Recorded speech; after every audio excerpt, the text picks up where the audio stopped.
Bienvenue dans cette nouvelle vidéo de notre série sur la mécanique des sols.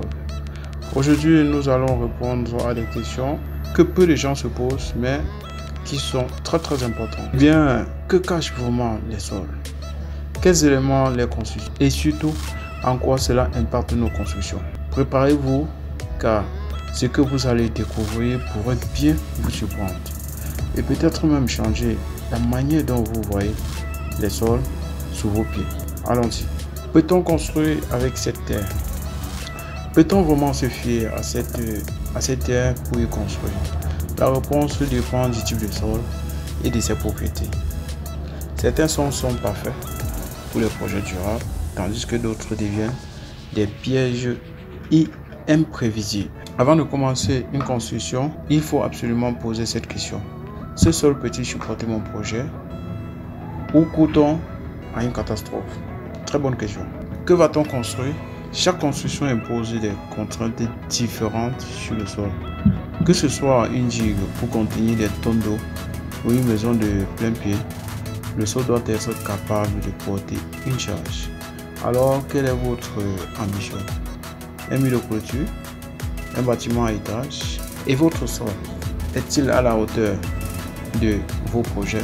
La réponse à ces questions est déterminante pour réussir votre projet. Où va-t-on construire? La localisation change tout. Un sol en région sèche se comporte différemment d'un sol en zone humide.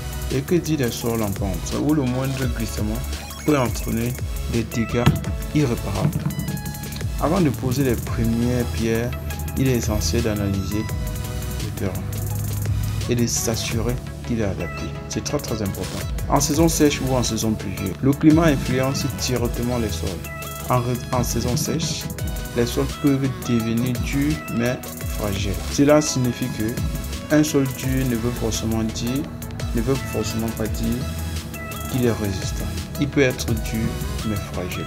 Nous avons par exemple ici des argiles qui en saison sèche sont tellement durs et sont très fragiles. En saison pluvieuse, ils se gorgent d'eau et deviennent instables. Imaginez construire une maison sur un sol qui se transforme en boue. Une simple pluie pourrait suffire à tout mettre en péril. Alors, quelle est la meilleure période pour construire et comment s'adapter aux conditions climatiques? Construire, c'est prévoir compactage, drainage, renforcement. Il existe des techniques adaptées à chaque sol. Une construction réussie repose autant sur la qualité du sol que sur la méthode employée. Alors, quelles étapes sont indispensables pour garantir la sécurité et la durabilité de votre projet? La technologie et le savoir-faire locaux jouent un rôle clé. Certaines régions maîtrisent parfaitement l'art de stabiliser les sols grâce à des techniques traditionnelles, tandis que d'autres utilisent des équipements modernes. Mais quelle méthode choisir pour votre projet? Et surtout, comment combiner innovation et tradition pour un résultat beaucoup plus optimal? Merci d'avoir suivi cette vidéo dédiée aux bases des sols et des constructions. Comme nous l'avons vu, cette vidéo dédiée aux bases des sols et des constructions. Comme nous l'avons vu, chaque détail compte, le type de sol, chaque détail compte, à savoir le type de sol, le climat, les techniques disponibles.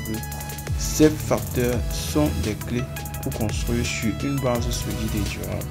Dans notre prochaine vidéo, nous explorerons en profondeur les éléments constitutifs du sol. Vous voulez en savoir plus? Likez cette vidéo, abonnez-vous et laissez vos questions en commentaire. Merci pour votre attention et à très bientôt.